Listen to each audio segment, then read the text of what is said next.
Hi everyone, welcome back to Bird and Beyond. Today we are going to actually be talking about how to set up your bird cage and your breeding cage for budgies, parakeets, English budgies, and birds of that size. So it's very easy. My preferred cage is this style. It has double entry. I like that I can get in there and reach the birds if I need to. It also has the divider in the middle that if you want to introduce a new female to a new male and let them kind of get to know each other without having access to fight, you can do that, and as soon as they start to feed each other, you'll know everything is good as gold. You can also do a separate way with English budgies, which is to put the male in the cage first. Let him get to learn that that is his domain. So it takes about a week, and then he will adopt the cage, and then you can introduce the female. And once you notice that they are sitting together, they're either preening each other or they're feeding each other, that means that we have bonded, we are good friends, and you can go ahead and add their breeding box. So this particular cage did not have the side breeding holes here. You could use one of your front entrances if you want to. I personally don't like to because of the way that my room is set up. So we actually cut out a hole here. Now you don't want to do this if you want to use your cage for any other purpose than breeding, because then you have this gap that is there, and of course that is not going to be good for your birds unless you want them to get out. So we just did enough space to be able to accommodate the opening of this box. So I just need to turn these hooks because they are upside down. Yeah. And if you Here. got it. If you have a hard time with the hooks, you can actually just use like a screwdriver or what have you and put it in there and help it turn. Some of your breeding boxes that you purchased will come with your hooks and some do not. I advise the brass hooks because they do not rust. They stay in good condition. They're also easy to replace. They're cost effective as well, but they're very good and strong. You don't have to worry about them breaking off.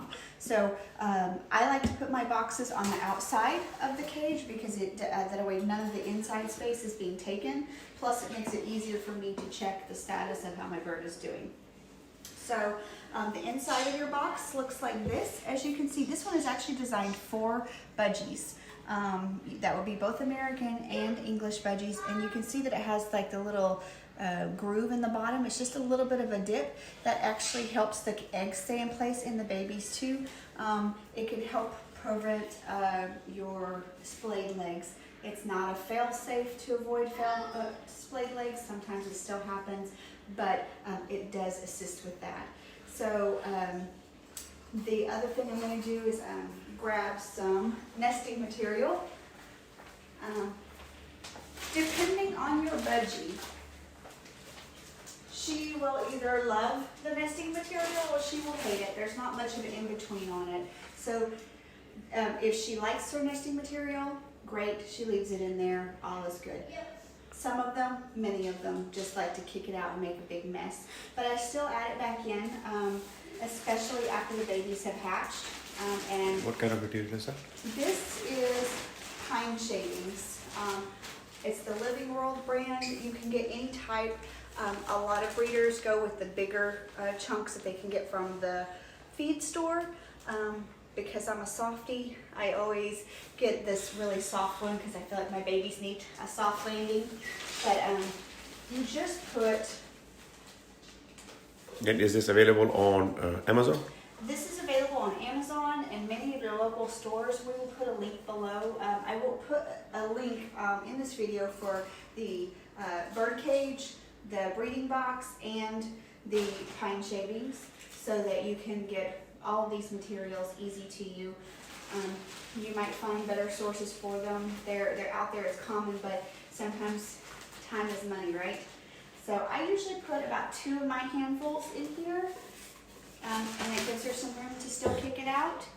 And, you know, you just want to give them a nice little, probably inch of nesting material there. Put this down here for you. And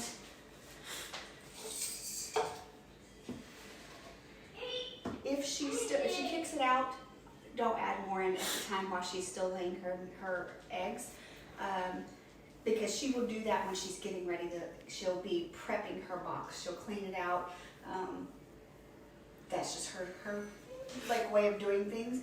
But once the babies come, add a little bit in, and then you want to keep changing that material because obviously they're going potty when they're in there, and she does too because she stays, and you want to keep them clean. And any of the other eggs that have not hatched, you want to keep them clean of any poop too because it will kill the egg. So it makes it where they can't breathe and it contaminates the egg.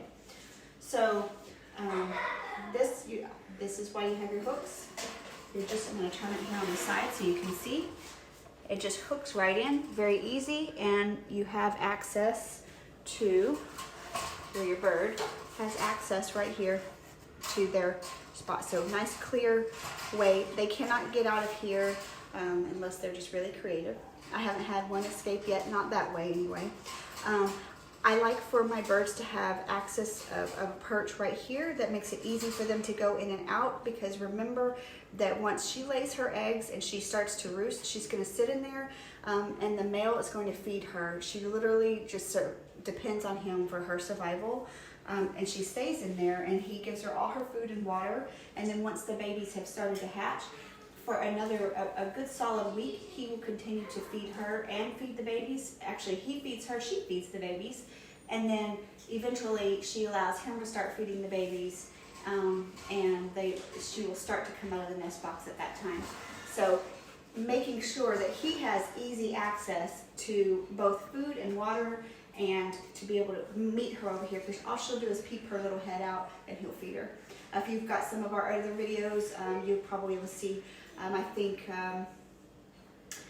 probably Angel and Humphrey, those budgies, we have some video and you'll be able to see her peeping her head out as he feeds her. So that's always a good thing. You want them to do that. Also, your breeding pairs, just because they're breeders does not mean that they don't like entertainment and they don't like different things. So give them some toys, give them some chew things, give them some color, give them several different types of perches, because they like to enjoy life too. They're doing something for you, so make sure that you do something good for them. Make sure you give them their good food, fruits and veggies. One of the other things, this does not come with these cages. Now you do have to buy them separately. You can train your birds to do the water bottles. That was kind of like the bunny water bottles. I do advise that you make sure that they know how to drink before you put them solely on it. But I actually like this because I like for them to really be able to get a good gulp of water. And I still provide them fresh water in their dishes because that's how they bathe. And birds are very clean. Although they like to make everything around them a mess, but they like to keep their body clean. And the other thing that I do is, while my birds are on eggs, I keep my one dish of food in here. But once they have babies, I provide 2 full dishes of water, 2 full dishes of food. And that way, because when those babies first hatch, they feed them about every hour, all day long and all night long. And then it starts to increase, apart from that. So the same kind of rules apply that was with humans. So you have to make sure that they have access to the food, because they will kill their babies if they don't have food to feed them.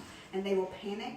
They will also try to get out of the cage. They can kill themselves accidentally because they're panicked trying to get to food. And so it is your responsibility, if you're going to have them in a cage, to make sure that they have access to all of their things. If you can't do it on a regular basis, then this is not the thing for you. But so that's what I do. I always make sure that they have 2. It also gives me a visual when I walk into my room, that I can just kind of remember, okay, yep, I have babies here, I have babies here, I don't have babies here, of what's going on in the room, just with it at a glance. Also, if I need somebody to help me, I can be like, make sure, pay special attention to the cages. I have 2 bowls.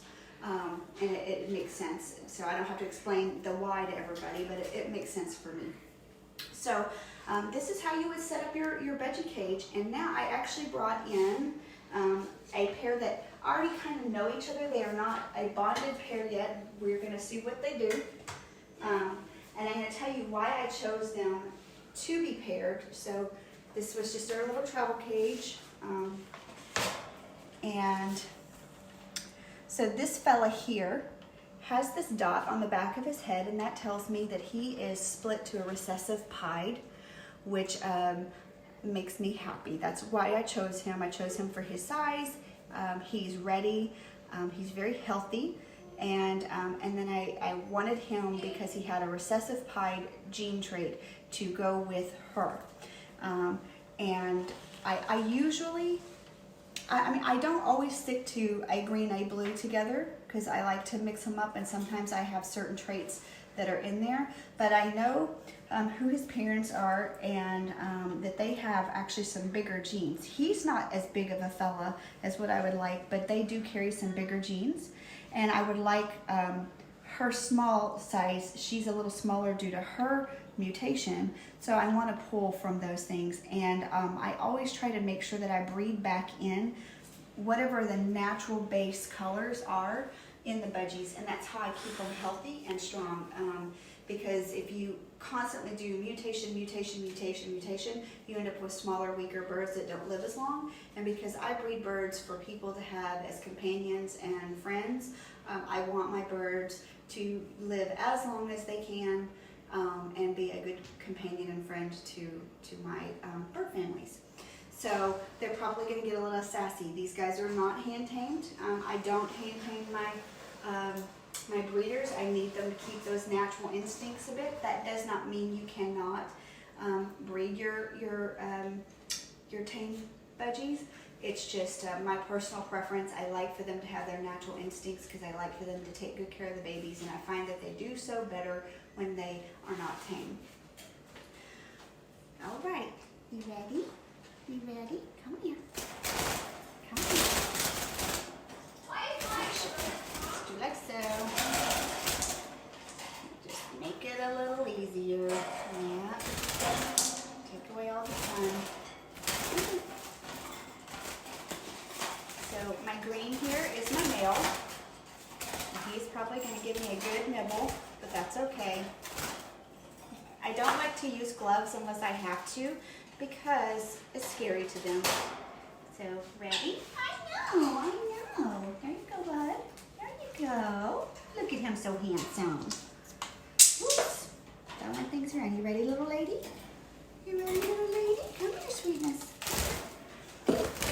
And what I would love is, I have not come up with names, so if anybody wants to give me some suggestions of male and female names, that would be great, because I do like for them to usually have paired names, but I'm open to individuals too. So if you would like to suggest a name for these two lovelies, please comment below and let me know what you think we should do for their names. And we will follow along and do a video series for these English budgies to let you know how they're doing. And she's already exploded. She's already like, oh, what is that? What is that? I do want to give you a little tip. I didn't set it up here, but if you are having some budgies that just seem to not be wanting to go into the box, this is also great for your finches too, especially golden finches.